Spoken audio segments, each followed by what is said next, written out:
Баршаңызға сәлем достар. Мен бүгін сіздерге 20 минутта дайын болатын мрамор печеньенің рецептімен бөлісетін боламын.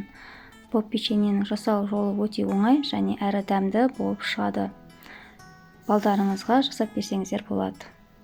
Енді бізге ұн керек. Осы ұнның үстіне какао мен разрыхлительді саламыз. Содан кейін үстіне қантты салып, венчикпен жақсылап араластырамыз.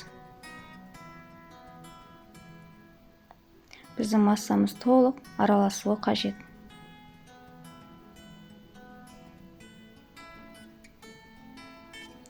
Осы кезде пешті қосып қоямыз, қызып тұруы қажет.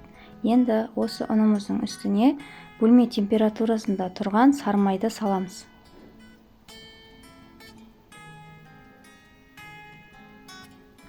Оны қолымызбен жақсылап араластырамыз. Бізде крошкалы масса шығу қажет. Міне осындай болуы керек.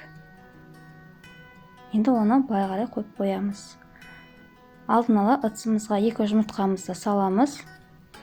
Оны да венчиктің көмегімен жақсылап араластырып аламыз.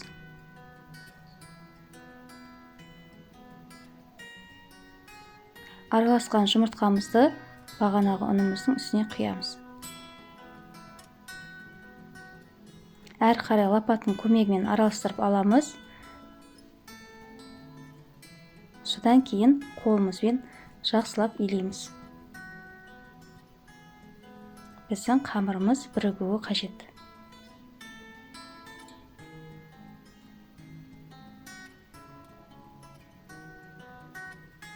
Міне, бізде осындай қамыр шықты. Енді осы қамырымызды 15-20 минутқа холодильникке қойып қоямыз.